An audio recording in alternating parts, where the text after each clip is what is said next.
double teamed. He has had no opportunity when he scooted in the baseline. Moving away, does the defense. That's a nice Oh, yes. about nice play for Alan Kaidik. Second look at that. Faked off 2 men, and he made that curl for the 2 points. Si Alan Vito Flores Kaidik ay isinilang noong 15 ng Hunyo 1963 sa Pasig. Lumaki siyang may pagmamahal sa pamilya. Ang batang Alan ay mas malapit sa kanyang ina kaysa sa ama. Bagamat hindi naging kilala ang ama niya sa malakihang liga, naglaro ito noong high school, doon nagsimula ang paghahangad ni Alan na maabot ang pangarap. Bilang teenager, sumubok siya sa iba't ibang subdivision league sa Cainta at nag-audition sa kolehiyong may kilalang programa sa basketball, subalit unang tinanggihan siya ng ilang universidad. Noong siya'y matanggap sa University of the East noong 1981, nahirapan siya sa unang taon. Karamihan ng laro ay sa bench, ngunit hindi naglaon, nagpakita siya ng galing at determinasyon. Noong 1982, pinangunahan niya ang UE Red Warriors sa pagbawi ng kampyonato sa UAAP at siya'y ginawaran ng Most Valuable Player MVP ng torneo. Sa huling bahagi ng kanyang kolehiyo, lalo pang tumibay ang posisyon niya. Isang pangunahing scorer para sa UE na nagdala ng magkakasunod na titulo para sa koponan noong mga taong 1984 at 1985. Sa panahong iyon, siya ay unti-unting nakilala bilang isang matinding scorer, handang sumabog sa puntos at may kakaibang kakayahan sa pag-shoot. Noong 1987, kinilala siya bilang unang overall pick sa draft ng Philippine Basketball Association o PBA at sumali sa Great Taste Coffee Makers, isang malaking hakbang para sa kanyang karera. Sa kanyang rookie season, nag-average siya ng 16.6 points kada laro, ginawaran siya ng PBA Rookie of the Year at naipasok pa rin siya sa Mythical 5, isang bihirang parangal para sa mga baguhang manlalaro. Sa mga sumunod na taon, unti-unti siyang nakilala hindi lang bilang isang mahusay na manlalaro, kundi bilang isang sharp shooter, espesyalista sa long-range shots lalo na 3-pointers. Dahil sa kanyang natatanging kakayahan sa tirang 3, binansagan siyang the trigger man. Sa panahon niya, naging isa siya sa mga pinaka-pinag-uusapang manlalaro sa liga, kilala sa kanyang killing shot, mabilis na release at kakaibang konfiyansa sa pagtira. Kaya naman takot ang mga kalaban kapag siya ang may bola sa labas. Hindi lamang basta scorer si Kaidik, naging isa siya sa mga pinaka-dominanteng manlalaro sa PBA noong dekada 80 at 90.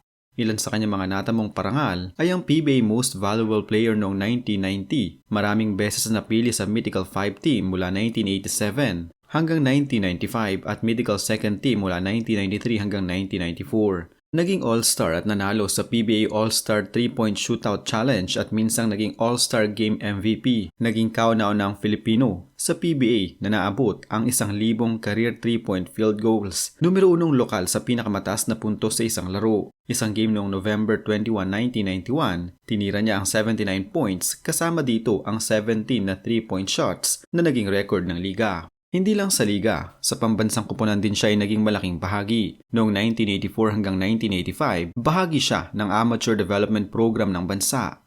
Noong 1985, tumulong siya para matalo ang Estados Unidos sa finale ng William Jones Cup kung saan siya ay nakapagtala ng 21 points. Noong 1986 naman, pinangunahan niya ang koponan na muling nakakuha ng gintong medalya sa FIBA Asia Championship. Dahil sa mga tagumpay at husay niya, kinilala siya bilang isa sa pinakamahusay na manlalaro sa kasaysayan ng liga.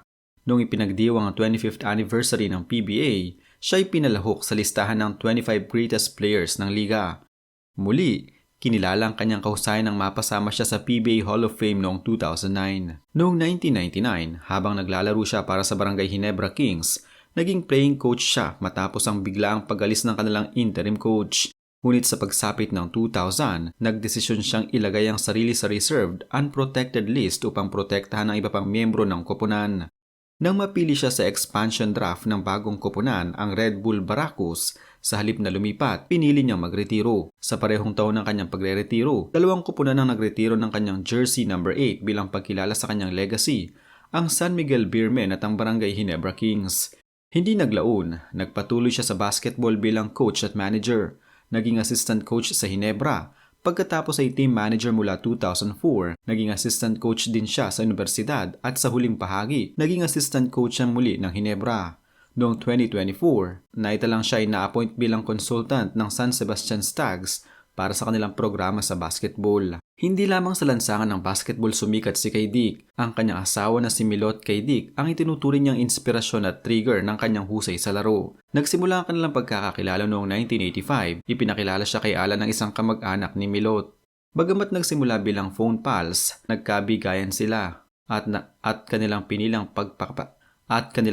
pagpapakasal noong Enero 1991. Nagkaroon sila ng 2 anak na babae. Ngunit nakakalungkot, noong 2024, pumanaw si Milot ayon sa balita, nakasalang sa kanyang kamatayan ng isang mahabang laban sa sakit na cancer. Mula na magkaroon ng mga sintomas matapos ang isang trip sa Guam, sumailalim siya sa chemo, radiation at iba pang paggamot, ngunit kalaunan ay kinailangan ng total hysterectomy. Bagamat nagkaroon ng mga maikling panahon ng pag-asa, may pagliit ng bukol, kalaunan ay bumalik ang komplikasyon at noong Mayo 30, siya ay na-ospital at nanatili hanggang sa kanyang pagpanaw. Si Alan Kay Dick ay may dalang malalim na kalungkutan sa pagkawala ng kanyang asawa, ngunit kasabay nito, dala rin niya ang pagnanais na ipagpatuloy ang buhay para sa kanyang 2 anak.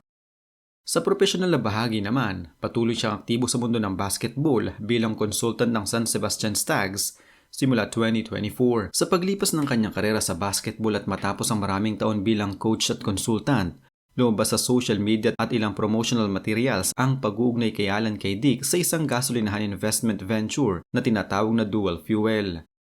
Sa mga Facebook post at video ads ng naturang kumpanya, ipinakilala si Kay Dick bilang bahagi ng kanilang pamunuan, minsan ay tinatawag na board of director at minsan naman ay managing director, na nag-iimbita sa publiko na maging franchise partners sa tinatawag nilang multi-station gasoline package. Makikita sa mga materyales na ginagamit ng kanyang pangalan, reputasyon at imahe bilang isang PBA legend upang bigyan ng kredibilidad ang proyekto at makahikayat ng potensyal na investors.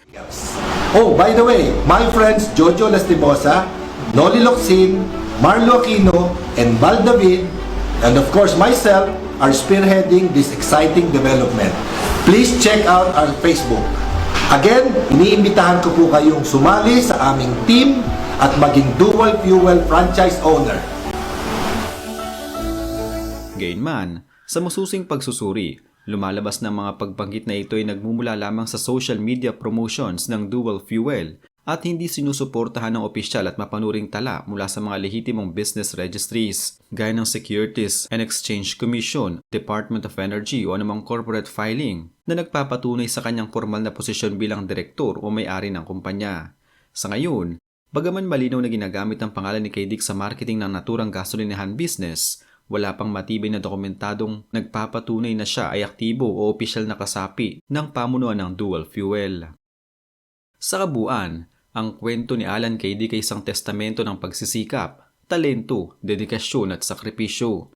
Mula sa payak na simula sa pagiging estudyante na unang nakaupo sa bench hanggang sa pagangat bilang isa sa mga pinakamagagaling na manlalaro sa kasaysayan ng Filipino basketball, ipinakita niya kung ano ang isang tunay na shooter, may tiyaga, disiplina at determinasyon. Ang rurok ng kanyang karera, nasaksihan ng maraming henerasyon kung ano ang malaking epekto ng isang pure shooter, ang tinaguriang The Triggerman. Ang kanyang mga records, pamagat at parangal ay mga patunay ng kanyang husay. Bilang isang tao sa likod ng mga numero at tropeyo, nagkaroon siya ng pamilya, may pagmamahalan at kwento ng pag-asa. Para sa marami, nananatili si Alan Kay Dick bilang isang dambuhalang alamat ng PBA, hindi dahil sa kung ano ang iniisip ng iba na maaring pag-aari niya sa ngayon, kundi dahil sa kung ano ang kanyang iniwan sa larangan ng basketball, isang legacy ng sipag, galing at puso.